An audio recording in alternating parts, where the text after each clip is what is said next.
What's good, fam? We back in this thing, baby.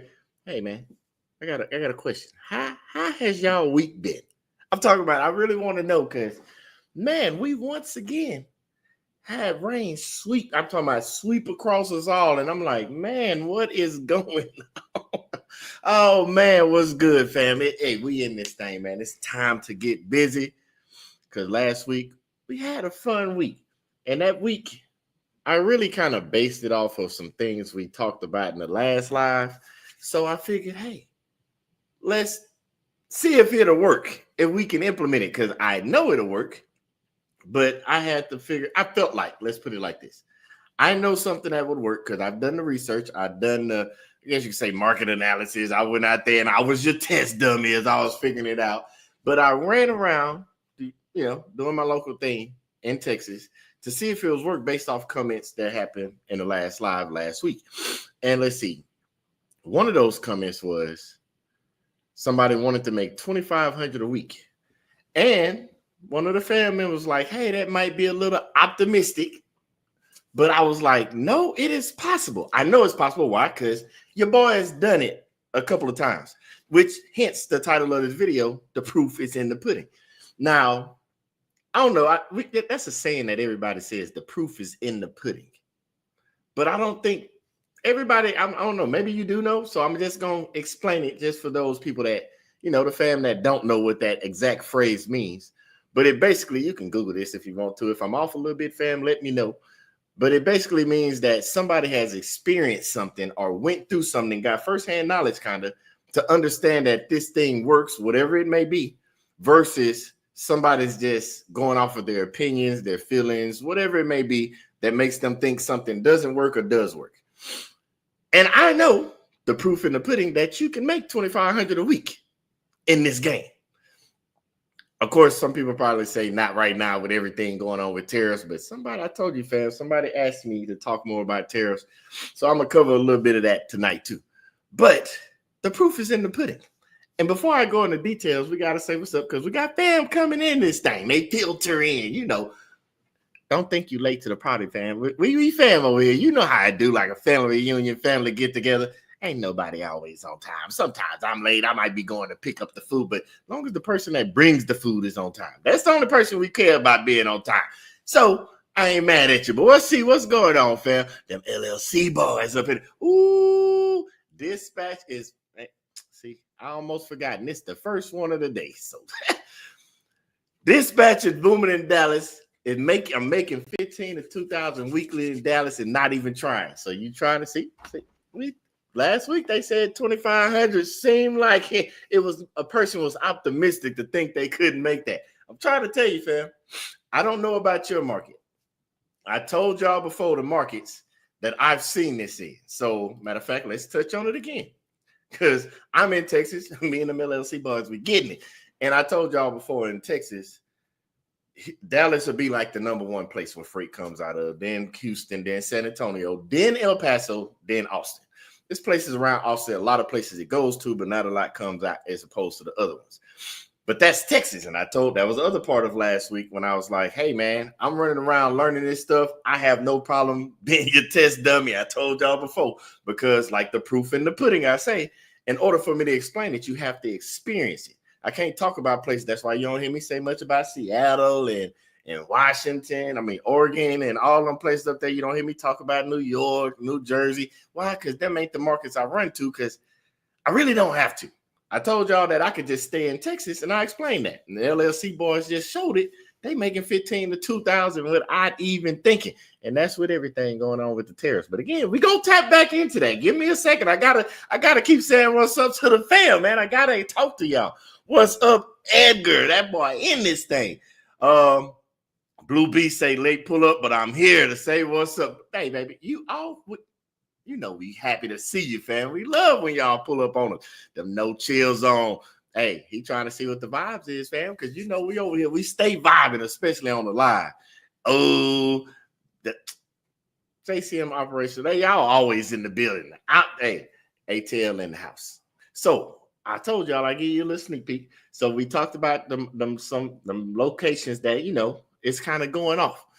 And one of them, because we just talked about JCM Operational Solutions in the building, they are out of Atlanta. We got other fam like Just True and all that that's out of Atlanta. And those markets over there, and remember, I told you it's more like I know it says local, regional, and OTR and all that. And I told y'all last time, we even had a couple of fam even agreed with that. Like, depending on how your setup is for your area, what local can be. Because, like, for example, Atlanta, and then you have South Carolina right there next to it. Some places you can get to like 100 and something right at 200 miles and be in South Carolina. So that's still considered local. So, you know, some of us look at local as like a 500-mile radius. I know it all says different stuff because like regional for me is not the same for regional to somebody else. Because like I said, I can drive from Houston to El Paso and I'm still in Texas, but I can drive from Houston to Atlanta and get there just as fast. So is that considered regional or local or, you know what I'm saying? OTR, how we want to look at it. But we put that to the test this week with that $2,500 and whether or not you can make this money local. For Texas, we can. I'll cover that in a minute. But there are certain regions, like we just talked about with Atlanta, it might be more so Georgia, South Carolina, North Carolina, Tennessee, might tap into Mississippi, Alabama, and all that. But that's a 500-mile radius. Even down in certain parts of the top part of Florida, that's a 500-mile radius. And even though it would be a long day's work, you can go about 500 miles and do that in about 7-8 hours. Of course, if you want to come back, you're going to have a super long day, which can span from 14 to 16 hours, depending on how you want to do it. I'm not knocking you, fam, but trust me, you know your boy has done that too. Proof is in the pudding. I've done the run all the way out to Odessa, drop off 2 loads out there, and just drive back home because I wasn't just going to spend a night when it only took a tank of gas to get back home. But yeah, we'll dive into that in a little bit. Let's see who else up in this. Ooh, we got a question already. Let's see. No chill zone. Do you have to have your DOT and MC number on your cargo van? That is, so according to FMCSA's rules, no. But at the same time, it's like I'm not even gonna say no, it's like a gray area. Because the way you read it, it's a yes and no, but some parts of FMCSA's information, they don't really consider us a commercial vehicle, but we are a commercial vehicle, especially if you ask your insurance. They think we commercial vehicles out the gate. Of course, they want that money.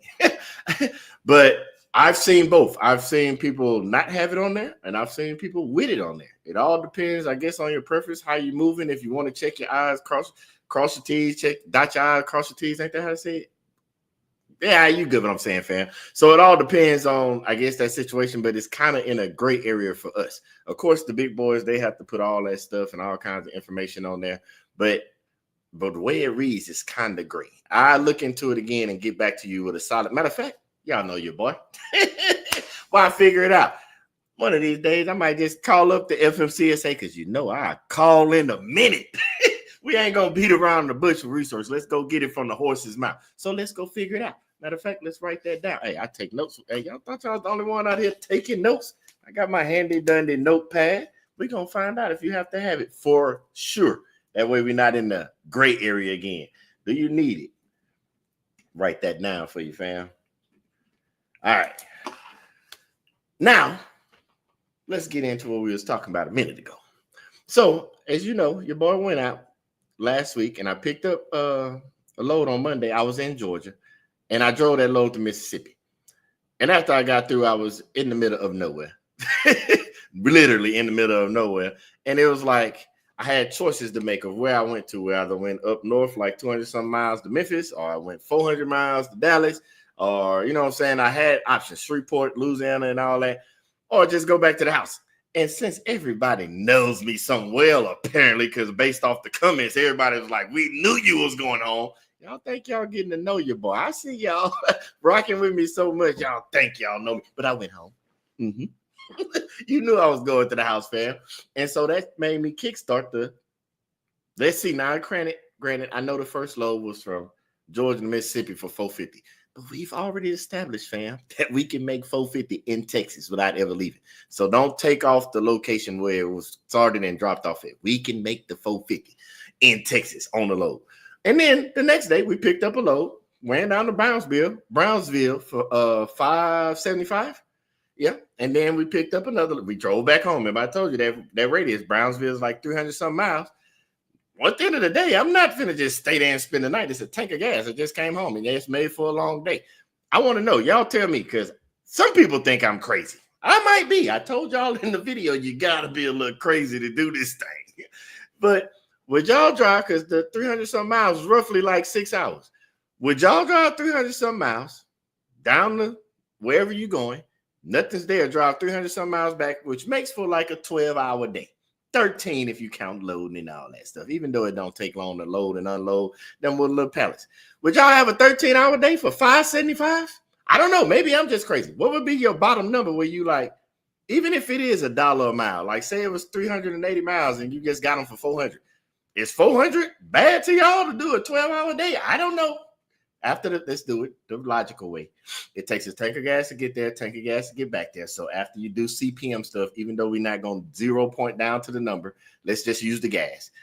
A 12-hour day for $300. Let's leave it at that. $400 for the load, that's going 380. 12-hour day, minus the 100 for the gas, makes a $300 day for 12 hours. I don't know. Y'all tell me what y'all would do, but this particular load was $5.75. Then the next day we picked up a load and ran it. We grabbed a load, matter of fact, while we were still down in Brownsville. We just ran over the FAR, which is like 60-some miles for a load that was going to Dallas. That paid your boy, I think it was $5.50, or maybe I'm doing it backwards. Either way it go, it came out to a week of to $15.75 in 3 days. Now, y'all know from the reel we threw up, it rained, so your boy don't mess around with the big guy. I'm gonna tell you what happened. We was already at $15.75. Wednesday morning dropped off. I'm sitting there looking for the load, and I see the rain coming down. It starts picking up. I'm looking at the ground. I see the water kind of rising because I'm in the parking lot, but no problem. And if anybody know that Dallas route up and down 45 north and south, it can flood. And even after you get out of Dallas going towards Oklahoma, it's parts as you get closer to Oklahoma that can flood. I'm like, hey, I don't know which way I'm gonna go. And I seen loads on there. Matter of fact, there was 2 that was popping up multiple times. I'm telling you the story of how we could have made 2,500. So it's possible. There was one load that picked up like 70 miles from Dallas, but it had 2 drops. So I would have had to go pick it up, come back and drop in Dallas. Then the second drop was in El Paso.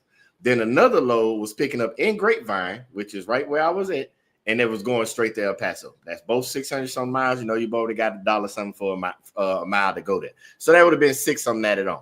But the problem arose. It wasn't even a problem. It was a sign for me. Because over the years, I told you I used to be that crash out. And the big guy used to tell me to do stuff, and I would fight him and go against him. And over the years, I've learned not to do that. So as the rain was coming down, I'm looking at the load board. It was already lightning, thundering and lightning. One hit, not directly next to me, but close enough where I could see it light up and hear boom. And as soon as it did it, the load board logged me out. Soon as it happened, no more questions from your guy here. I was like, what was that Steve Harvey when he did the comedy show talking about the Titanic? Soon as it went boom and it went out, put that phone down, put that seatbelt on, started that van back up, put it in drive. All right, guy, I see what you're saying. Time to go home.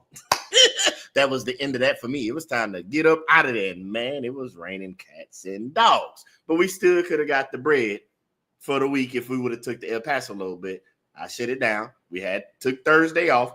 And then because I told y'all we had a pickup load on Friday because I told you he's still working on me. I'm not supposed to be. The load was going to Virginia. And that load, when Friday morning, they hit me up and was like, we canceled the load. As soon as they canceled the load, I said, all right, cool, no problem. I'm not supposed to be in Virginia. So I booked another load to go out to pick up tomorrow. I'll tell y'all about that later. And so I just took the family out to eat. But it was possible to make that 2,500. And as you saw in the beginning, LLC boys say, hey, we made 15 to 2,000 easily with the dispatchers moving them around. Just saying, fam, it's easy to do. It's just you got to get out there and do it. And I'm going to tap into the other part in a minute because I see fam pouring in. Let's see what's going on in these comments because y'all in here live. Let's see. Okay. Because, hey, we got fam that run all over the place. So they got insight too. I told you, don't just listen to me. We got people in the fam that talk. And if you got to watch other YouTubes, I wish y'all would make YouTubes too so we can all watch it. LLC boy says it's all about the market. I left St. Louis because I was only making $150 a day. It's so much freight and not enough drivers on the platform, even though I don't believe in gig apps, but it gives you. I'm trying to tell you. So St. Louis is one of them. Kansas City, Missouri, and Kansas City, Kansas. They right there together. You get what I'm saying. And St. Louis is about 3-hour drive, but that market picks up. And when I say to people, the United States, because I told you I'll tell you about the markets, that Missouri, Illinois, Indiana, all that's right there together, and then slide over into Kentucky's and Tennessee. All that is right there together, fam. The Ohio, a lot of stuff goes in, a lot of stuff comes out, but it likes to stay right around in the area. But stuff does come out, then the Michigans and all that, the Detroits and all that stuff. Up there, it's a market. That's their market. And you could stay within that 500-mile radius, the same way I told you about Texas, the same way I told you about the Georgia, North Carolina, South Carolina. They all eat. It's just knowing your market. Now, I've told you, I haven't been up there, but I've looked at the low board when I was in some of them areas. Ain't nothing coming out of South Dakota and North Dakota. If you there, I'm sorry, fam. You got to leave. If you want to move around, you got to leave. Unless you set up a business that's to your local area, which is still a possibility. To your local area, and you run a business that way. But if you're trying to get the freight work part of it, you're gonna have to get up out of there. Let's see what else. I'm trying to, because y'all in here be talking. Let's see where everybody talking at. Let's see. That is nope.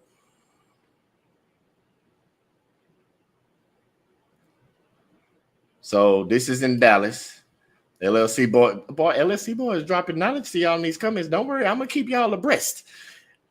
He starts his day. They start their day at 7 a.m. and end at 3 a.m. because of traffic. And trust me, I know that traffic. Whoo-wee, Lord Jesus. But if you worked all day, you can consistently make 300 a day. Hey, I told y'all. You can make. I remember I told y'all multiple times, like it ain't nothing to make $300 to $500 a day running around Texas. So I told y'all that I ain't gonna bring y'all back down it again. Okay, here go one, because you haul these companies, so it's a win-win, especially if you got a 26 box for $450 a week and go on dispatch, guarantee 400 to 500 a day. That's where you got the fam out there that got them box trucks.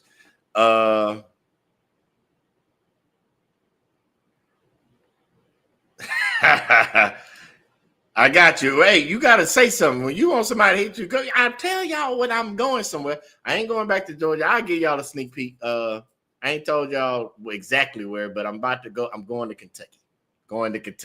So yeah, when I don't know where I'm going. I told y'all this game is crazy because I'm out here I'm not necessarily ripping and running, but I'm out here rocking for y'all because I'm trying to learn this, and hopefully, if I hit your area, it lets you know that, hey, I'm learning something in your area, so I can explain some of that. Proof is in the pudding because I've been in that area the same way I know.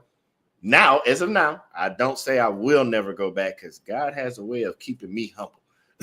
I don't plan on it in the foreseeable future being back in Cali because I came, I saw, I conquered. I know what it looks like. I know what I need. I don't need to go out there to get what I need out of the business for building it for my family, whereas we work together. But I came, I saw, I know what it needs to do out there. So I'm good with that. And so that's that proof in the pudding. The other part was Texas. I was going to go on a spiel about different loads that I made in Texas, but I don't have to, obviously, because fam is in the comments already telling you they eating in Dallas and ain't even leaving out of Dallas, really. But either way it go, the reason I say this, okay, let's put it this way. I remember doing gig apps. And if you don't know what I'm talking about, fam, you got to go back to them gig app video days. That's back in the beginning. We could pull off the, $250, $300 days easily because we putting apps together.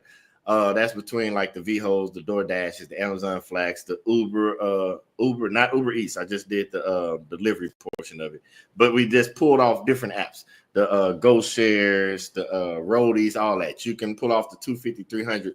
That's what we was at. I don't know what it looks like now. Don't get me confused about my area because I haven't been in the market on gig apps in this area. I still look time to time just when I'm out at the house chilling. But again, that's just my market. I see other people in other markets, whether it be San Antonio, Dallas, on gig apps, and they killing, murdering the game, getting it. I'm not even mad at them. But when you talk about the freight part of this, like, going out there, whether it's with dispatchers or courier companies, or you got some kind of dedicated or something in Texas, it's easy to make that $300 to $500 a day. And I've already showed you on multiple loads. It might be a long day depending on how I set up, because we've seen the loads where I can drop off somewhere and pick up, and that drops off the next day, or I can pick up the night before that drops off first thing in the morning. And once I drop it, I can find another one that might get me somewhere so I can drop that off the same day and make 2 loads in one day. So we've seen that happen. And so it's not unfathomable because $2,500 a week, $500 a day is not hard to do in Texas. You might not hit the 2,500 every week, but consistently, but you can get to 22. You can get to 2,000. You can get to 23. Some weeks you can go over 25 and get to 28. It all depends, but you can do that in the Texas markets along as well as other markets. I've seen it.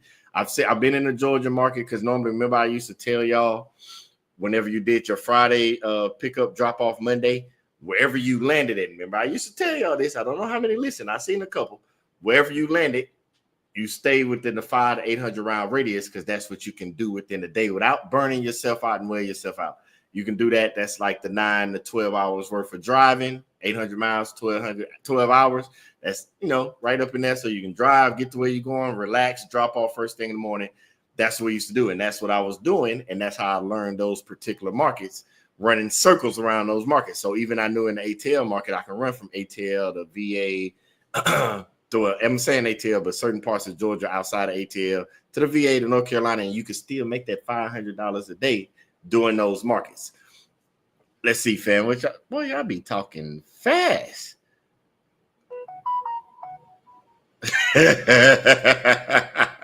So we talked about this a few lives ago. You're right about Oklahoma. There's so many hills going up to 35. Man, when you get certain places, them mountains and them hills, wait till you have the fun of the ones in Tennessee and Kentucky when you're driving across. I can't think of the freeway right now. But when you're driving across, it's not 20. No, it's another one I'm thinking about. But it's like you're driving across and just up and down, curving back and forth. And then you got the ones in California. You got ones in Utah and Nevada. Man, them hills be no joke, especially up in Colorado. Okay, Fed, we got one right here. 25 a week with my shipper. I'm telling you, you can get the 2,500 a week. I don't want that. The proof is in the pudding. I'm not just telling you. We got all the fam in here I'm talking about from the live from last week, new fam. If you don't know what I'm talking about, you can do that. Okay. I'm telling you, the proof is in the pudding, baby. Everybody, they keep saying ain't no work out here, but it's work. Now, that might tap into the part we need to talk about now. Because I'm proud of you. 2J Couriers is out here, 2,500 in 6 days. You can make all the excuses, but I know it's not optimistic. I know you can do it. Hold on. Man, that can't be Tillis. This can't be the Tillis that I went to college with and hooped with. Tillis, is that you? Is this the Tillis that I hooped with in college? Nah, that can't be you, fam. I'm tripping. That can't be the same Tillis, man. Man, boy, let me find out that's you. If that's you, hit me up in this chat, fam, and let me know if that's you. Let me know if that's you. But yeah, fam,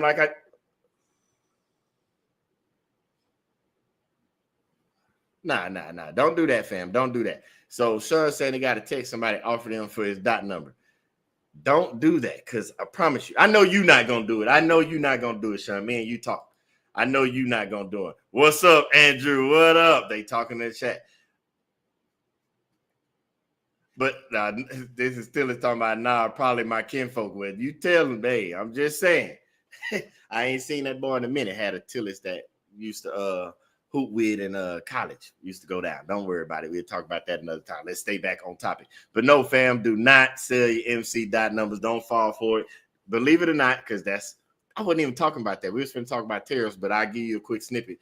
Right now, I told you before, I understand it. Do I agree with everything? I don't agree or disagree. This is just us talking points. This is not me leaning one way or the other. Everybody has their own personal opinion. That's what I'm not here to give. I don't give personal opinions on stuff that don't directly dwell in my house. So everybody knows about I'm doing the crackdown of being able to read, write, understand English while driving transportation in America. So they're doing a crackdown on foreign drivers that can't understand that stuff. You got to be able to read, understand science, all that stuff. Well, before we even got to this point, there were people out there because people used to wonder, how are they even getting CDLs? How are they getting in the trucks? Well, we've seen one. I forgot what city and state, but recently a police officer, two of them. They were arrested, brought up on charges because they were pushing CDLs through. They were pushing people that either hadn't taken a CDL test or they were passing people that should not have passed. And then when you couple that into people being able to go out and buy MCs and all that stuff, because once you buy it, all you got to do is maintain the insurance, get the information of what is in the emails and the phone numbers attached to it. You can switch those however you want to. And people were doing that to forego the process of waiting the time. Some people were doing legitly, not legitly, whatever word you want to look at it, but they were trying to bypass that long wait of 3 months, 6 months, a year of the active authority. So people were doing that. Don't do that. I'm not worried about y'all over here doing, fam. I was just putting that up there because somebody approached Sean with it. Don't fall for it. Don't go for it. And you'll find out when you do it. When you put your get your MC and dot and all that stuff, your phone is going to start blowing up with all kinds of people. From dispatchers, the courier companies, the people offering you services for GPS, the people offering you factoring. So it's going to be phone calls coming through for everything. But don't go for that. But no, back to what we was talking about with the tariffs and how I just said, like, your market and you can get to 2,500. And one of the fans wanted me to expound more on the tariffs. For one, this isn't the first time we've had issue with tariffs. I know some of us, as we were growing up, maybe too young, or we was in them 20s. We didn't care what was going on in the world. We was just enjoying life. Or, maybe you picked up some things on your 30s, but trust and believe, this isn't the first time with tariffs. It's just, as usual, with news and information, we broadcast and we make don't get me wrong. Is the freight being slowed down, held up? I'm not denying that. Yes, it is. Ships are out there. Ports are getting bare for the time being. Like, people are losing jobs because of the cutback. And not already, think of it this way. I remember how I tell you on the load board to look ahead and get your load for the next day or Friday, drop off Monday. We work ahead. Well, in business, it's a thing called forecasting, as we already know.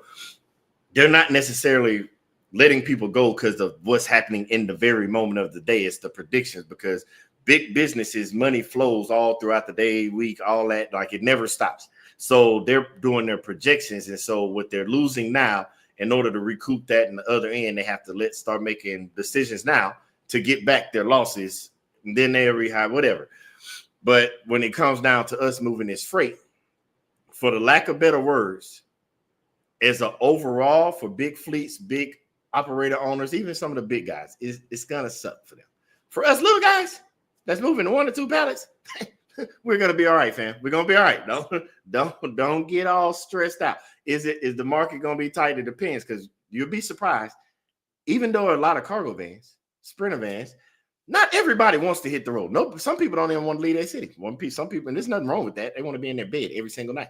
Some people want the joys of going over the road. It all depends on that individual. And all the cargo vans are not in one market. Everybody ain't sitting in Texas. Everybody not sitting in Atlanta. We spread out. It's still a lot, but everybody's not doing what we're doing. Just because you see a van driving down the street, that doesn't mean that they're doing what we're doing. They might be doing gig apps. But the whole part of the tariffs thing, get back to that, is the current administration, they want more people to buy American products. So it's like, hey, let's push that. That's one agenda. That's one part of it. I don't want to say agenda like it's a bad thing, but that's one part of it. They want more people buying American products. And then the other part of that is they're looking at it from, hey, we're paying all this for the stuff to come in, and our people aren't making the same amount of money your people are making. But just believe, just because it's a halt and a slowdown, that does not mean I wish I can put my brain and help y'all with this. For those that don't get it, it doesn't mean America's finna stop moving. Don't take it that way. Will stuff slow down? Will things get tight? Yes. Will there still be work? Yes. It's nothing new. This has happened before, many years before. It was like a tariff act of 2002. I was just getting started. The only reason I know, because I remember that my first job, we worked in the warehouse. I remember them talking about that, but that was between us and Uruguay. Also remember, the focus now, as you see, is the tariff thing. They're talking about mainly China. But there are other countries out there that we do business with. We're still getting their stuff coming. It's just China is our largest, and it's slowing down because, negotiations. They're going to hit negotiations. How do you know this? Because if we're not getting stuff, think of it the whole picture. That means they're not sending stuff. The way we're having to let people go, that means they have workers over there that's not working because nothing's coming out. So the way ships are sitting on the outside on our waters waiting to come in, they have ships and stuff still sitting at their dock because they can't send them because we have stuff waiting. So it's affecting both ends. I know everybody just focuses on what's affecting us, but it's affecting both ends. Imagine we're letting go, they're letting people go because they don't have work. I don't know all the rules over in China for what they're doing with their people, but you can remember. Y'all ever heard that saying that if I get rich, I might not tell you, but there will be signs. There were signs already. It's just you got to know what to look for. So you remember the push they did, like you saw on, like, let's use TikTok, where all of a sudden everybody's the people that had businesses over there like, hey, we're gonna tell you, hey, we got these purses, we got these shoes, you can get them directly from us. It's the same stuff that we send to the big companies that they sell y'all for more money, but we're gonna sell it to you this price, and then they add on a little bit more money to cover the tariffs for them to send it. And they were doing the same thing. There were the signs. They were giving them to us. You just got to know what to look for. They were already selling it, trying to give it direct to the consumer so they can bypass the businesses. But either way it goes, it was going to slow down. But that doesn't mean we have to start moving. The tariffs thing has been going on for long periods of time. I can't even remember when it started. I think the 1700s. My research is trying to kick in. It's like 17 something when tariffs started. So trust me, this isn't the first time since when it started that something that's come up. Is just in the moment. You know how we do. It's no different than when the pandemic went and everybody went out and bought all the toilet tissue. I don't know what people were doing with all that toilet tissue, but people, it's one of those things. It's just you react without knowing. So don't worry, fam. Will it tighten up? Yes. Will there be some days here and there you might not go out or not want to go to a certain location, but there will still be work because obviously y'all already seen the proof is in the pudding. Fam is out here still making 2,500. Fam is still out here making 2,000. We made 1,575 in 3 days. Like, got the load pickup Monday that's coming up. Like, there is still gonna be work. It's just the volume and how you gonna maneuver to go get it. But the stuff we've been learning over here as we talk, since we've been doing this, it's gonna allow us to, if you use the, I'm not telling you that I'm the be all end all be all, that I know everything. I'm just telling you and showing what works for me. So what's working for me is keeping me going. What's working for you is keeping you going. Obviously, if we put our heads together and we put our information together, it's working for us. We all still moving. That's the only thing that matters. Now, if nobody comes over here and works with us or helps or rocks with us and they got their own way, no problem, no. But you can't sit there and say that you can't get work done because you still got the van. At the end of the day, you can figure out something. Boy, y'all been here talking. Let me go holler at y'all right quick. Let's see. Hold on, y'all. I got to scroll back up because I lost y'all somewhat. Oh, okay. Here go. I found where we stopped it. How do you fight? For one, what's going on, fam? How do you file your taxes? Weekly, bi-weekly, or monthly? It might, this might sound weird to y'all, but it's almost like daily because based off of load. That's a better way to put it. Because the money, I told you money goes away for the business. So I don't know if y'all remember. I can't remember if I showed you. I did in one time. The paperwork, because I'm still old school. So I got the paperwork and I do all the stuff by hand. I got some stuff that I put into the computer. And so once I do the paperwork, I put it in the computer, it ends up going by load almost because I put the money all in one spot. So automatically, when I'm doing the numbers, the money gets peeled off to go straight away for the tax fund. Anyway, I know some people do 20%, some people do 25%, whatever that percentage is, but I do it by load. I automatically put it over to the account so you never have to see it, never have to touch it, and you pray at the end that the taxes is done, that you don't have to add more money to that fund, and that whatever is in there that you're putting over percentage-wise from each load covers out of that fund. And if you're blessed, they don't touch nothing. But for the most part, we'll talk about exactly what I do for write-offs and other stuff like that at the end of the year. Because if I tell it to you now, when I get to the end of the year, you're going to tell you again. So we're just going to talk about it at the end of the year. But I do it based off of the load. I peel off whatever needs to be peeled off percentage-wise off of the whole number. Because you know me, you know your boy, I always go high. So say if the load is 450 before all the factoring, before the CPM stuff with like the maintenance, the gas, the fuel, I peel off the 450 off of the taxes off of that. I know it's deductions going to come out of that if we did a 450 load, but I pull off the percentage and all that based off of the whole number, not after I take stuff off, if that makes sense. And that's per load. So it's already in the account. LLC boys ain't playing with y'all. Who willing to sell the sauce is the biggest question. Give mine away because God blessed me to go through the struggle to help you, but money talks. Telling you, fam. Hey, you got to be out here. People that help, and I'm not going to lie. I remember, because I told y'all, I don't really, like when the one-on-ones, for example, it's $25 because I'm not really trying to get over on you. God is blessed, but let's be honest.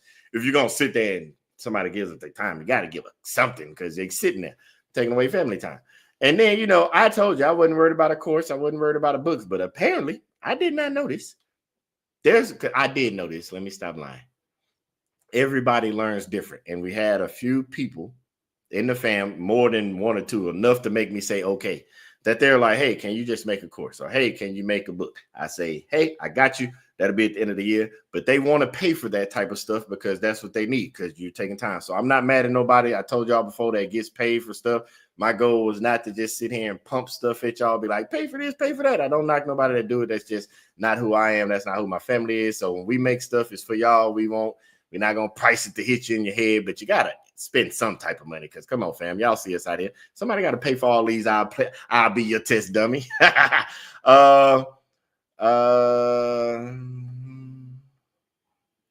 Let's see.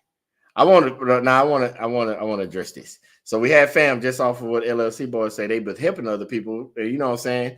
Getting all the information because I told you there's nothing wrong with this. And if you're taking away somebody's time, let's break it down this way. Because I saw this going around on one of them social medias, IG, TikTok, I don't remember. And somebody was like, hey, if you gonna have this information, just give it to us, tell us how to do it for free. And I think they were talking about trust. And I was like, that's not how it works. Because let's be honest, let's break it down. That one was about trust. So somebody took their time, effort. They had to pay for schooling. They had to pay for a course. They had to pay for a certification, whether it be they put money into their business, whatever it may be, to learn this information. Blood, sweat, tears, family time. Sacrifices are made when you learn anything and you're trying to progress in anything. There's some type of sacrifice. And once you get it, there's no problem helping and sharing and blessing. But there also gets to a point that people will drain you. You pour and pour and pour, and they never pour back in. They will drain you. So don't let that happen. If you have to get, hey, it's going to cost you a couple dollars. I know that people will be like, nah, you gatekeeping and this and that. It gets to a level because somebody will just keep taking and taking and taking. And to be honest, from my experience, this is my experience, nobody else's. Typically, when you give somebody something for free, it can be anything, not even just knowledge. Give them something for free. They don't value it the same way they would if they had to put a little bit of work into it. It's not the same value behind it.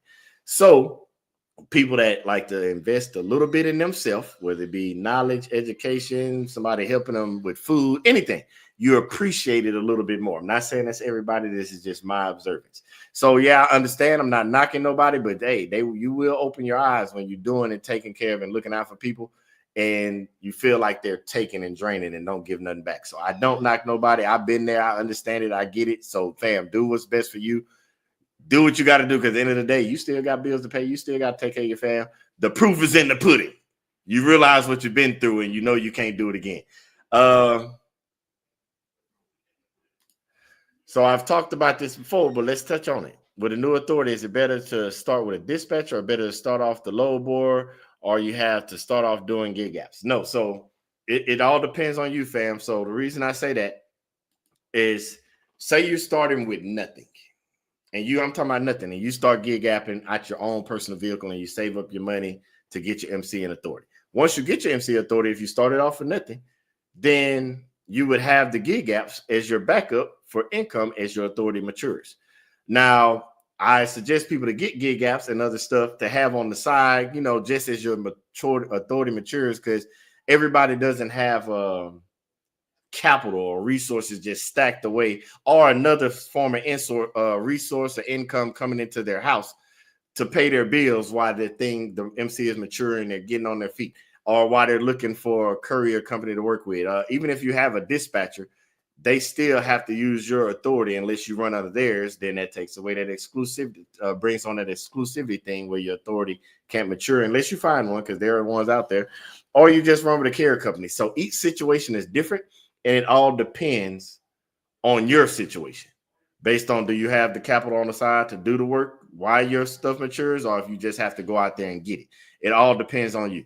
But yeah, dispatchers and couriers, there's nothing wrong with that. It's not a problem at all. You just got your authority, fam. Hit me up. Hey, hit me up. Especially if you need the one-on-ones. The link it's in the description. I already put it there. So hit me up, fam. I got you. All right. And I don't know if you already done it. I don't know if you done it. Go back and start with the videos, fam. Because I told you, like, we're doing enough stuff it's in a certain order. You don't see it yet, but it's in a certain order. Go back and start with the first cargo van load and just work your way through the videos, fam. I promise you, you'll start. I see a lot of people doing it too. They start coming in. It's a blessing. That's one of those when I say pour back into you. Me and my wife talk about it all the time. That's like a blessing. We're sitting there and we're watching the people, fam, that's coming as they work through the videos. And they're getting, you can see the mindset shift. You can see the knowledge that they're gaining. The questions that they ask start to change, all because they went back and said, you know what? Let me start with the videos. And they started and worked their way through. It most likely will start answering your questions. And if something happens in the video that I might have missed in that particular video, you still ask the question because it might be later on, but you need to put the dots together right now to move to the next. I have no problem. I still go through and I answer the questions as they pop up on the weekends and all that stuff, because that's when I sit still the most. And I answer those questions. As a matter of fact, I'm like halfway through it right now. So don't worry. Start in the videos and work your way through. And we still had a one-on-one option if you need to talk to me that way as well.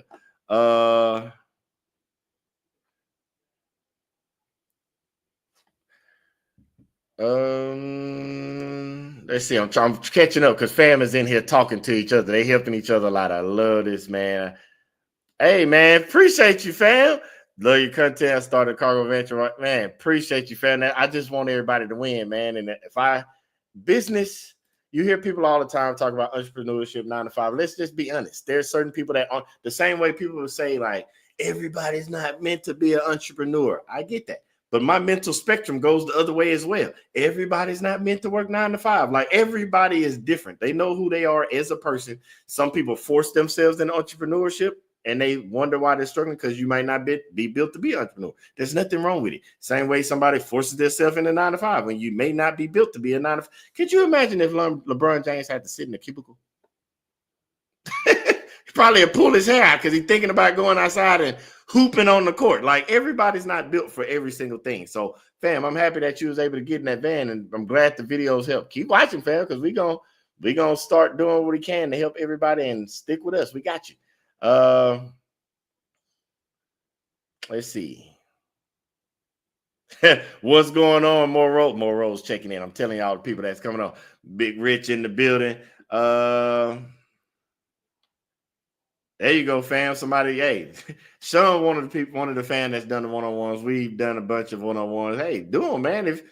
You're gonna get something out of it, because you're gonna think of something that I might have forgot to mention already, or you might dive deeper into something that might help you get to the next level. It's the lives, the one-on-ones, the videos where we drop the nuggets or stuff as we learn and pick up. All of it works hand in hand. So I told y'all when I told certain people, like, why I don't really stick on Instagram, or why I'm not really on TikTok, trying to go through the DMs and answer the questions as the posts pop up, because it'll be too much. I'm not even telling a lie. I know me. So I felt like the best way to do it was to circle everything around in one place, so you don't have to go running around looking where to get information. So if the videos are giving you what you need, proof is in the pudding, because as we experience it or as we learn it, we go through it. And even if it's something I know, I still would die. Let's use one of the last lows when we were talking about the endorsements for hazmat. It's something I already knew, because my proof in the pudding in the military, being hazardous, being a special handling of driving the 18-wheelers. I told y'all about that in the video. I won't dive down there, but I already knew that answer. But I've seen so many people ask the question. So when I put the reel out, I was like, let's talk about it. And some people were like, you still need endorsement for hazmat. I knew the answer, but we went, because that's why I say I don't take nothing personal. I take it as a learning opportunity. So in that video, as we said, I knew that I needed to teach that to somebody else, to help somebody else learn something that was taught to me way back then. And so that's why that happened. So each video It's going to have something, whether it be something we learned, something that we needed to expound on because it happened again, or something we had went through that could have threw something off and we had to fix something or make something work the best way to get the load there. And then sometimes it's just going to be motivational inspiration, because sometimes we all need a pick me up to get us there. How do I know this? Because I've been there before. That's the whole point of this live. Proof is in the pudding. So that's what each video does. The one-on-ones is so you can go deeper, because I know everybody doesn't feel comfortable talking in comments or needs to reach out because their question is directly personal to what they're trying to do. Some people aren't even asking transportation stuff. They're just getting business information. And some people have done the one-on-ones just to get motivation and inspiration. It doesn't matter what you need it for. That's what it's there for. And then the lies of the day is because until, like I said in the last, 2 videos ago or something like that, until we can all sit at the table and eat together, this is how we're going to do it. We're going to go live and talk to each other in the comments and answer each other questions, help each other out, because it's fam that's asking questions and they ain't talking right now about all kinds of stuff. Of course, it's transportation related. We ain't saying it's crazy, but that's what we're here for, fam. Jared, what's up, fam? Ooh, more roles. You got that new MC. I know you can't wait for the 30 days to hit on 11. So I got a question for you. I'm talking to more roles. I got a question for you.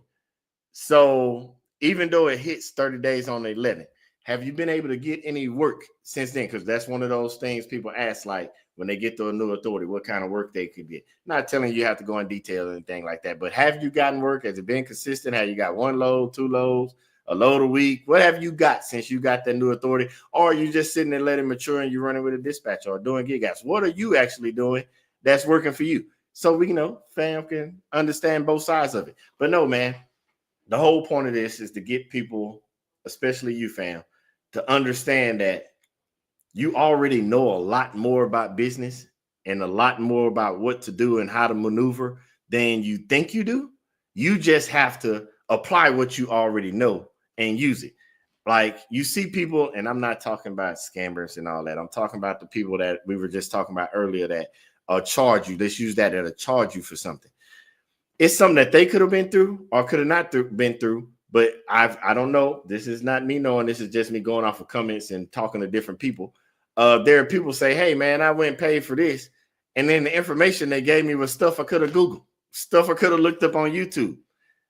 I'm just saying, I tell y'all to research all the time. I know everybody doesn't want to do the research because it can get tedious, but I promise you, you can do the research for yourself. And this is me. I see a couple of reasons for courses. Because remember, I told you this before. Everybody learns different. The way we do videos and we drop nuggets, some people don't want to have to try to get the information and pull it out of it. I know we have a good time entertainment. I know y'all like riding with your boys and all that. Some people out there are very, very direct. And they want the information laid out right in front of them and they learn it. So when it's a course built like that, because I'm not even finna lie to you, the course we're going to build is really going to be these videos. I'm just pulling the information out from each title and I'm going to put it all together. Y'all to get what I'm saying in the end. And it might have a little bit more because it's stuff we might not have got to talk about, but who cares? I'll explain that part later. But if you're just making up stuff and don't know what you're doing, then I can see how that can come off as a scam. Whatever you want to do. Mentorship. I don't know people, so I can't name nobody that I think is doing it. I'm not telling y'all to go figure it out and spend your money, but you have to build that relationship. That's where that discernment comes in on you. That's the proof in the pudding. You have been through stuff in life and learned enough stuff in life that you should know, or if don't, ask somebody if they think this is a scam or something that gets over, because everything, I promise you, is not a scam. There are legit people out there that has mentorship program courses, one-on-one. There are people out there that are legit trying to help. But you only know that as if you do background. Start looking into them. Watch their videos. Look at their content. Get to know if that person is the type of person that comes off as scammer vibes. Proof is in the pudding. You know how to look for them if you actually pay attention. So I say that to say, don't just go out and give your money. If something that you can learn, do your research first. And then when you hit a roadblock, because there's nothing wrong with mentorship and coaching. I promise you it's not. It's just you have to put the work in and use the stuff and the tools you learned over the years to know not to just give your money to somebody that doesn't have, and I'll give you a couple, doesn't have some type of proof that they've done it. Like if somebody's sitting there telling you, I can show you how to make $10,000 in 30 days. If you go through all their information channels, blah, blah, blah, whatever, and you can't find a single thing that shows that they made $10,000 in 30 days, or if you can't look them up, Google them, and know that they are viable, it's certain things you can do ahead of time to know if you need to spend your money with them. So yes, if if you know those people, use your information and don't just go out there. I would get off that high horse because you know how to use the proof in the pudding. You know how to use your experiences. I'm not gonna tell you how to do that. I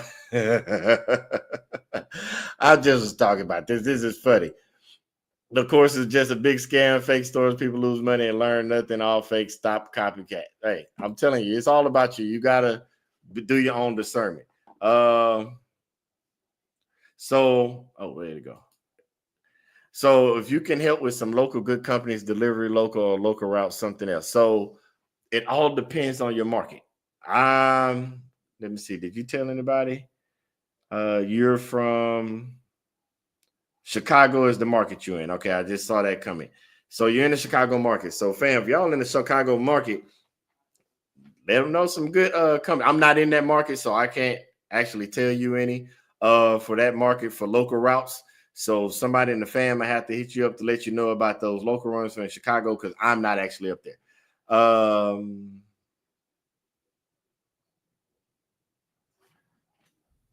Okay.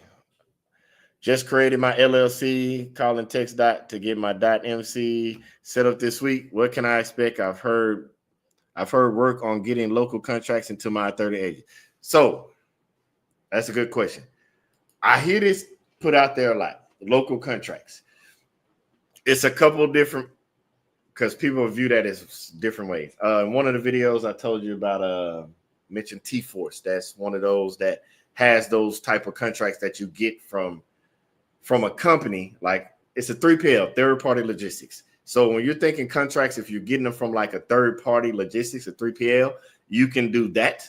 I suggest that if you're starting out, especially when your authority matures. That's why I say that gig apps. You can also get with dispatchers if you find a good one. Do your research on dispatcher. Just don't go get somebody.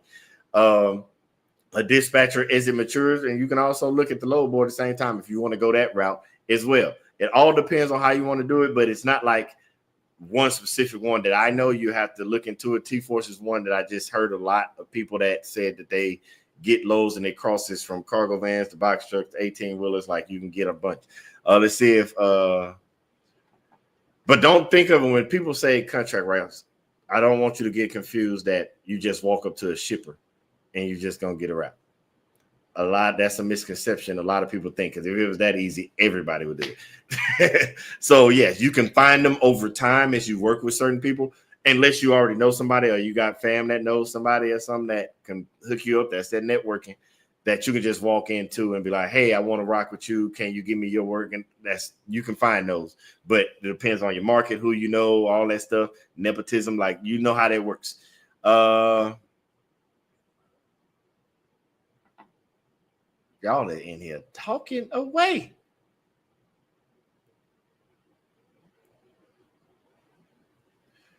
Okay. Moral sitters back. He has got some work. Remember, he hasn't hit 30 days to May 11th. So with his new MC, he got some work. Some with carrier on the DAT has been tough. More. Did you go back and already do what we talked about in how to filter your DAT down to the stuff just for us? Go if you haven't, go back and watch that video. Tons of out of carrier pockets. Okay. Hey, there's nothing wrong with that. You're right where you're supposed to be. You're moving along. I try to tell people all the time, this ain't a get rich quick scheme. You're not just gonna walk in the door and just start making all the money. Let's see. Okay. You encouraged though because it was able to negotiate 2 or 3 lows until they ran the MC to realize they hadn't matured yet. So that I'm glad you put that. So don't take that as anybody that's new. This is gonna happen when you first start off. They're gonna be like, "Hey, your MC is not new enough. Oh, we can't take this. We've ran into the same thing," and then be like, "I ever use fam," but you're gonna run into those ones that they are gonna do that. I know we talked about it before, like TQL and all that. You only got to be active one day. And remember, I told you it's also about the market. If you're in a market that's booming where they can have a whole bunch of people just to choose from, yes, it's going to be a little more scarce versus if once you get a delivery, and I'm not telling you to just deadhead somebody where to get a load. Once you drop off somewhere within your radius, you might get to a city that doesn't have a lot of people pass through it. I remember when I was like up in Reno, Nevada. Reno, Nevada, the highway that goes through there isn't a highway that has an influx of traffic, whether it be box truck, 18-wheelers, cargo van, anything. So when loads were popping up, they would sit there. Like I was watching them sit there because they're waiting on somebody. It's not like when you're in Houston, Atlanta, and them things just coming off. They go up and come off as fast. I literally was in Reno watching loads go and sit, go and sit. And they were just there because it's not a hard pass-through market. So keep that in mind. Not saying don't give up, keep pushing because it does get better. It's just in the beginning. Matter of fact, Sean just said, I just signed with TQL. Sean has a new authority as well, fam. So you're not by yourself. Just signed with TQL. What's up, Chris? Charlotte, you're actually in a good area. You're asking what's a good way to hit 2,000 a week. It all, again, that goes back to what you're doing. Do you have everything already set up? Do you have your MC? Are you on low boards? Are you using gigs? Are you using dispatcher? Are you using contract courier work? Like, what way are you doing it? If it were me in my exact situation, I'm gonna use myself because that's the only way I know how to answer it.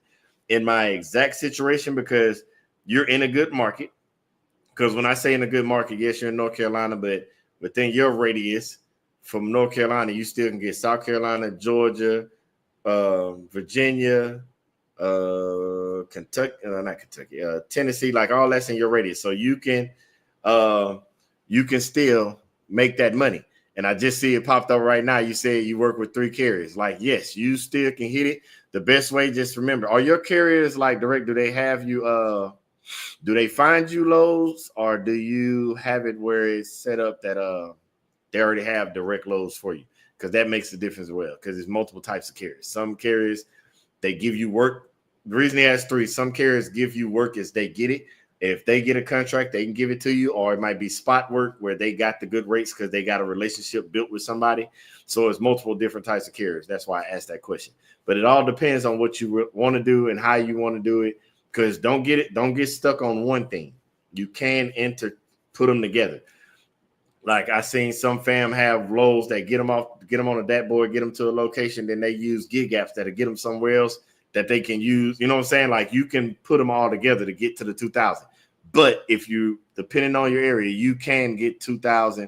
It won't, depending on how you're starting and how you look at it, it might not be weekly until you get more seasoned and understanding and find your grooves. Because starting out, your mind is all over the place. So you're just trying to figure things out. So in the beginning, if you're starting out, but once you get your groove, like you'll be good. Let's see.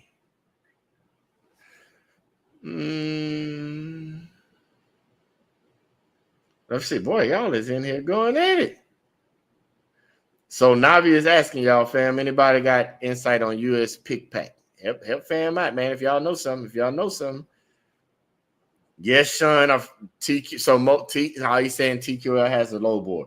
Most major brokers have their own separate load board. If app, they have their own separate app and everything. Most major one, because some of them, like for example, TQL, that's what they use for tracking. I told y'all before about like Macro Point, Trucker Tools, all the different ones that track. TQL has their tracking inside of their app, so you can also see loads on there as well. Matter of fact, I never even thought to tell y'all that. TQL, now don't get me wrong, it's far and few between. I can't say for every single app, but TQL is free. If you want just to look up TQL loads, then of course you wouldn't need the DAT load board, but that'll stick you straight to TQL.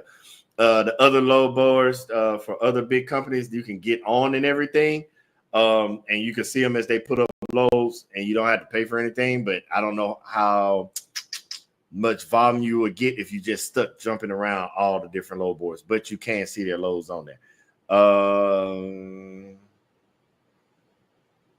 Let's see, where are we at?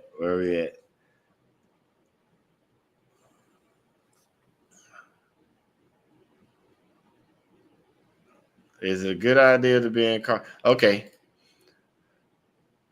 What's going on, fam? I'm talking about truck drivers. A good idea to be in a cargo. It's so many factors. Like that's not a yes or no answer. It's so many factors, including what you're trying to do, what your lifestyle is. Of course, all the big trucks, they're gonna make money faster because they can haul more, they get paid more, we get all that. Cargo van, it's not a get rich quick scheme. You can get to 100K, which we're gonna talk about this as we're doing it this year. Like you can make the money. The main thing about a cargo van, it has a low overhead and barrier of entrance. You can do a little more freely with it. You don't just have to stick with doing low boards. You can do other stuff in it because, for example, you're not going to get an 18-wheeler doing gig apps. So you can do a little bit more, but it all depends on your needs. And like something like that, that'll be something like I can help you with, but it'll have to be like, I have to like bounce the knees off. But that's one of those sit down one-on-ones. We talk through what your plans is, that's one of those type of things because I would have to know a lot of more information to give you my personal opinion. Y'all, so this coming right here, me and fam got a running thing. Y'all will see it in the comments. And so I'm gonna mess with y'all because me and him, we do it all day long. He tells me to keep up the great work. This is how we talk. I tell you, we build relationships over here. We fam. And if y'all ever see us coming, you always gonna get the same one from me. Yes, sir, fam. I got you. We have inside jokes over here. You just got to know if you want your own inside joke, you got to start talking more in the comments on the video so we can have our own inside joke. But right now, there's only a couple of us that got them because you got to keep rocking with your boy. That's how we get to know each other. Like they know me when I'm going home and when I'm staying out. Let's talk about it. Edgar 25 starts that Friday to Monday load. You're on that one right now. So we talked about how to make that 2,500. The new fam, y'all got to go back and watch the videos because they're good and them. They day one. So what he's talking about is when you get that 2,500, the way you keep that door revolving, depending on how you want to run, when you get that Friday drop off Monday load, that starts your week in the money. So Edgar's finna start the week with 1,400 and he gonna drop off Monday morning and got the rest of the week to figure out the other 1,100 to make 2,500. That's what we're doing. We're trying. If you're new, fam, I promise you, go back and watch the first drop off. If you want to go see what it took us to get started, like the gig app days and all that, you're more than welcome. But if you want to know how we progressed to right here, go back to that first cargo van video. And for our first load, it was like $225. And I'm just going to give you rough numbers because we've taken off and done all kinds of stuff just since we've done it. And you know me, I just mess around. Last year, with everything that happened weather-wise, I think we made like $35,000 something and like 77 across 77 days, not 77 consecutive days. And the last video show you the counter. You see where we at right now. But yeah, fam, that's how you get to Edgar. I like that. Appreciate you, fam. Appreciate you for reminding me. That's how you get there. We was talking about Monday to Friday. But that's how you started. Friday pickup, drop off Monday, and keep repeating. Because then by Thursday, you'll be at 2,500. Then you pick up Friday, drop off Monday. If you want to take a break, take a break. If not, keep it going. Yes, TQL does have most brokers have. Okay, let me just talk about this. TQL has factoring as well. The reason I tell y'all about OTR Solutions. There's multiple factoring companies. Love's gas station has factoring.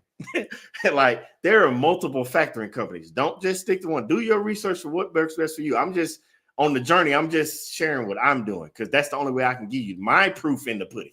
Now you still can have your thing. Y'all are smart. This fam, we all smart over here. So use what you have. There's multiple factoring companies. Use what works best for you. I'm not, like I told you, I'm not the end all be all. Like go research other YouTubers. Don't bother me, fam. We over here. I want you to win regardless. If it's me giving you the information, somebody else giving you the information, you putting all the information together, I just want you to win. So it don't matter how you do it. I'm just sharing the journey, hoping you win so we can all, no matter how we do it, meet at the top.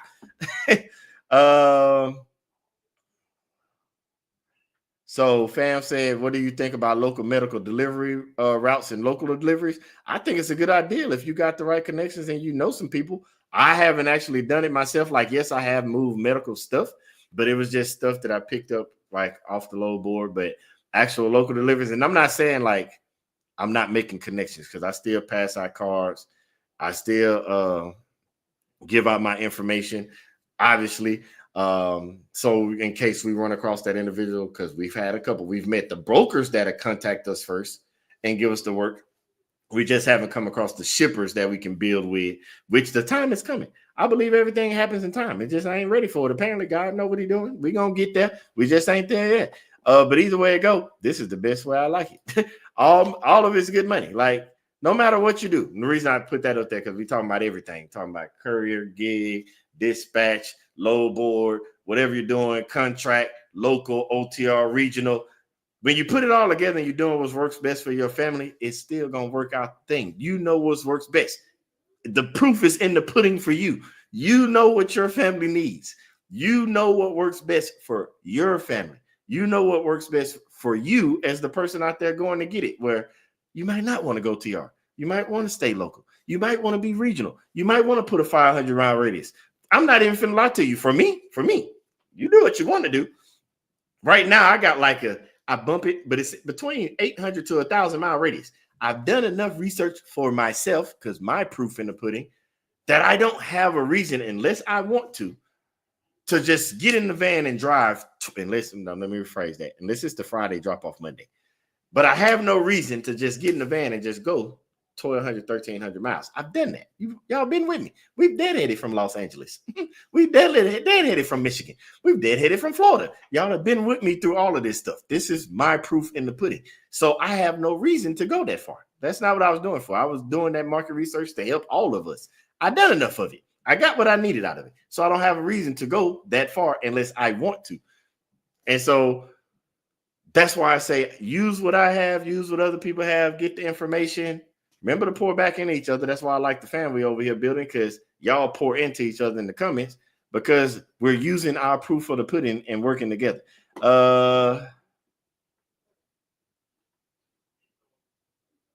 Okay. Is it discrimination for carriers to require certain ages? 3 months, 6 months, a year? It seems if we meet the government requirements, they should have to work with us, considering they work under the FMCSA themselves. So yes and no. I'm look at it from the big business end. Because we learn a lot over here. We talk about a lot, but if I'm talking to you as a broker and I'm like, hey, make sure you send me your COI and don't forget to get the BOL signed, and I need some type of POD. And then if I start doing all that talking right there and you sitting there like, what do you mean? Can you tell me what this means? Think about big business. They got loads going out. They have accountants doing this, working with factoring over here, because I told you most big companies have factoring. They got stuff going over here. Broker got over here. You might be talking to them, phone got people on hold. It's like a light up system. Like, back in the day when the phones just lighting up all the lines like at a radio station, you got 50 to 100 emails coming in because they're not just looking at that one load. They're coming in. For one, they don't have time to sit there and teach you.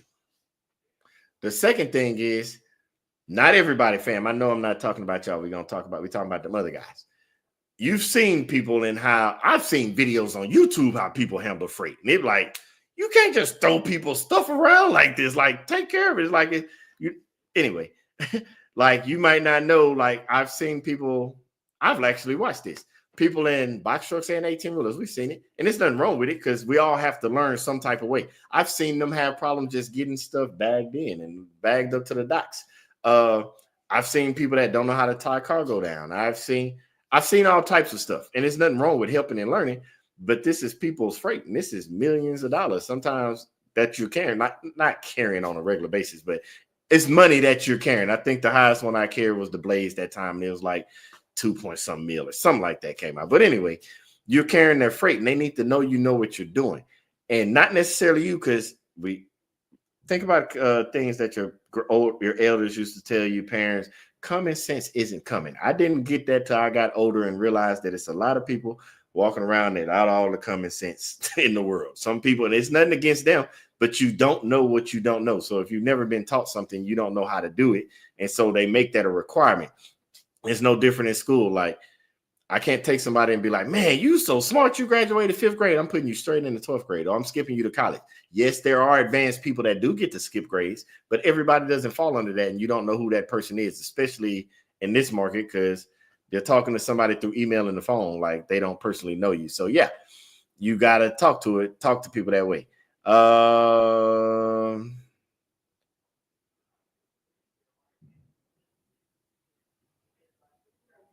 What's the longest you waited for a load? I waited 6 hours this past week. Ooh, I've never waited 6 hours. Now, hold on, let me lie. I went the one load when I went to Chula Vista that went up to Reno for Sparks, Nevada. I got there and the load wasn't there. It was still in Tijuana. So I had to spend the night down there and they give me extra money, but I spent the night down there and picked it up the next day. So I guess they can consider waiting, but I waited in the hotel with food. I don't think I know that's not the same thing, but that's the longest I waited was overnight. And I did one time in Dallas that turned into it was a Thursday drop off Friday, but I had to stay overnight going to Louisiana, and it ended up being a Friday drop off Monday, which I wasn't mad because the number with the tension and the staying over and all that, it ended up, and I had to touch the freight, ended up getting to like $900 for just to go from Dallas to Louisiana. I like it, but nah, it's different ones. Let's see. See, day one fans, you got to know what I'm talking about because you know your boy gonna stop at Buc-ee's. I don't. It is a Buc-ee's en route tomorrow. We gonna see. I got matter of fact where I got to get the loaded. I'll tell y'all about that tomorrow. I ain't giving, but I'm most likely gonna hit Buc-ee's tomorrow. Maybe twice. Man, what's going on, CJ? Tom, we appreciate you for demonstrating the possibility of this game. Fam, I'm ready for you to get started, man. We talked today. And I can't wait to see your video, man. Tell me, hey, matter of fact, when you finish, man, shoot me with the channel. Matter of fact, tell everybody in the fan what the YouTube channel is, man. So we can go ahead over there and rock with you because you know we support over here, man. Go on, put the channel up in the chat so we can get on over there and rock with you.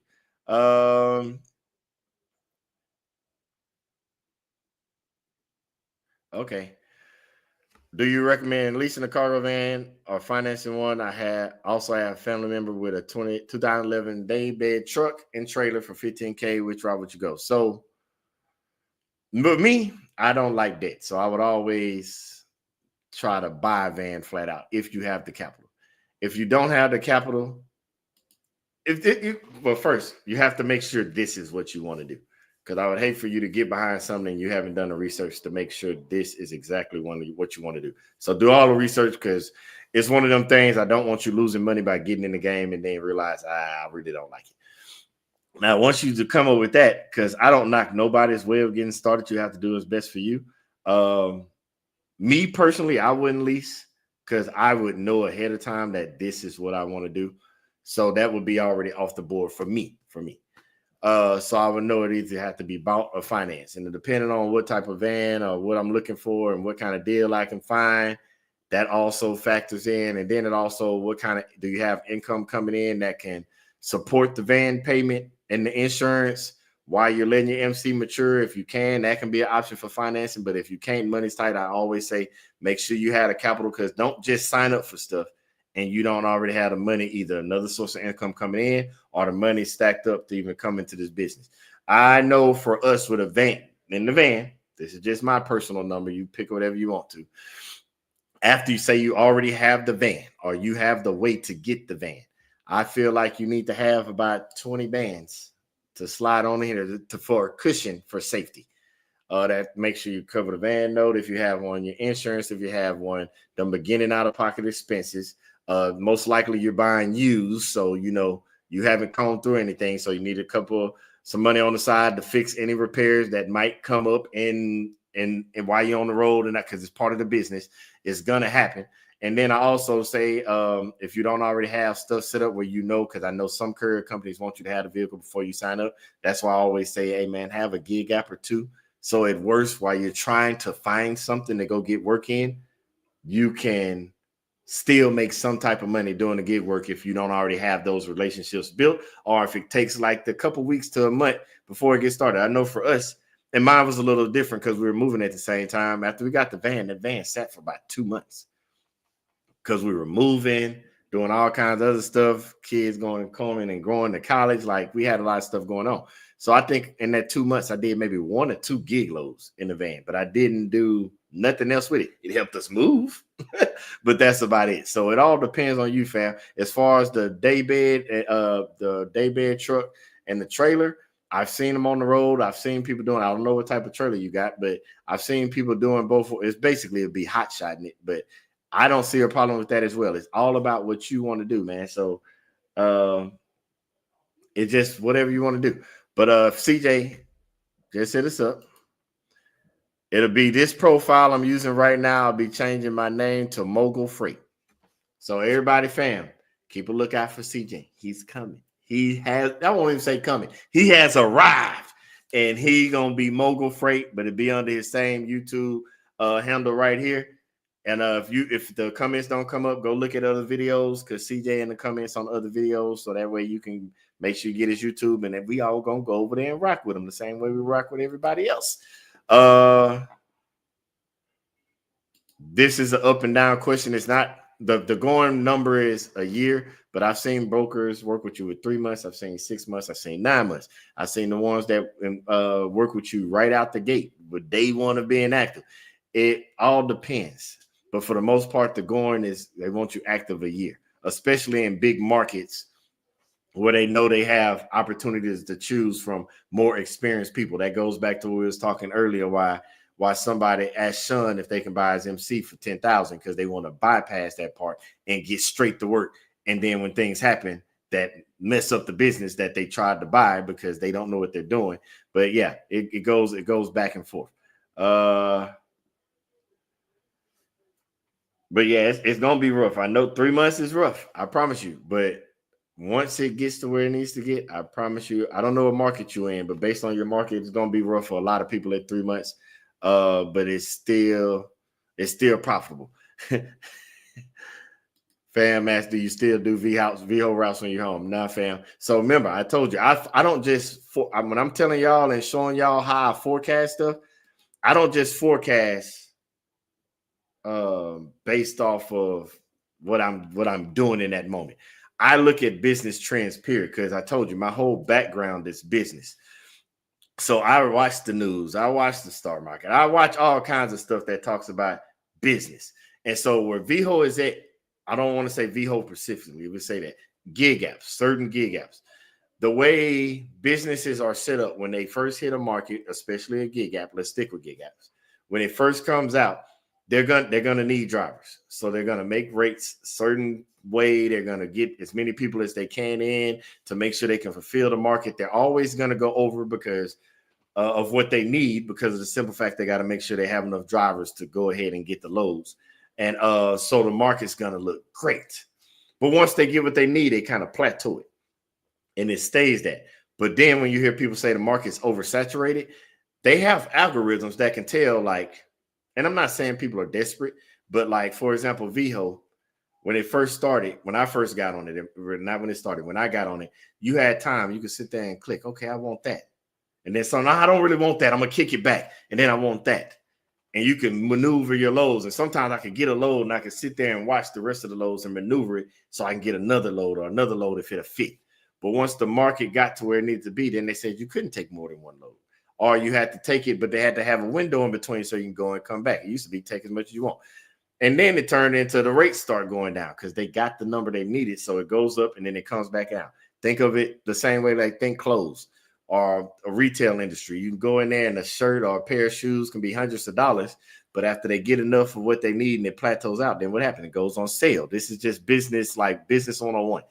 So that I'm showing you right now. So it happens across every market. Once they get it where they need it and get what they need, the prices goes down. No different than when everybody was like, the rates suck right now. This is before the tariff thing. Rates have always been up and down, up and down, and up and down. But a lot of people that we know currently right now, they jumped in when it was pandemic. The rate shot up. Why? Because the supply and demand went up. And so they were able to pay because they needed to get that stuff moved. But then once things leveled out, it stayed at that rate. And then once they got things back to normal, it came back down. So people will be like, oh, these rates. No, it just went back. This is the way business works, period. So no, when I'm at the house, I don't necessarily do VHO routes because I don't need to, because then I would be losing the time with my family that I'm already been gone doing OTR, local, regional, whatever I'm doing. And the pay in my area has went down, so it's not even worth the bang for a buck for me to even go out there. My factoring company is OTR Solutions. And no, I don't have an ELD. Cargo vans at this moment, please stay that way. We don't have to have one. We're not the big boys. Like insurance companies, yes, we are commercial. I know we look commercial on FMCSA, but based on the number for the requirements, you got to have like over 10,000 pounds. So 10,000 and under or 9,000 and under, we don't have to have it. So we good. Yeah, fam. Y'all sitting here, yeah, y'all answering all the questions. Y'all killing it. So yeah, I know. Look at that. We already over out. See, I be talking to y'all so much and having so much fun. I lose track of the time myself. But we've been running over and out. And you know, even though Edgar already on his Friday drop off Monday, your boy got to go get his work in the morning. I already told you. But I got a little deadhead up in front of me to go get it. It ain't a long one. Don't be over there. It ain't far. I ain't got a deadhead to Arkansas or nothing like that. But I got a little deadhead. So your boy got to get a little rest. Because I already told you, I gave the cat out the bag. We going to Kentucky. I ain't tell you what, but we going to Kentucky. And I got to go get the load in the morning. So I need to relax because y'all already on y'all Friday drop off Monday. And if y'all on y'all got to pick up Monday load tomorrow, then y'all need to be getting some rest too. We all got bags to go get. Some of y'all already picked up your bag and you're going to secure it in the morning. But the rest of us, we got to go get our bags in the morning. And if you ain't got to get a bag in the morning, hey, still get out there and get the grinding, fam. I don't care what it is. Gig app, career company. I don't care what you do. Go get your money. But far as your boy, I got to go ahead and get some rest and relaxation. A little bit more family time because I don't know how I'm like Carmen Sandiego. I told you, I don't know where I'm going to be this week. We just know we're going to Kentucky first. After that, and the only way you're going to know is if you on head and rock with your boy. Because I'm always tell you first. I always tell you where I'm going first. But you got to rock with your boy to know where that is. But yeah, fam, I'm about to get up out of here. I would say until the next live, but we don't have to wait that long because you know your boy going to get a load tomorrow. So I got to go get some rest. You go get your bag. And so I'll tell you now, until the next video, y'all stay blessed.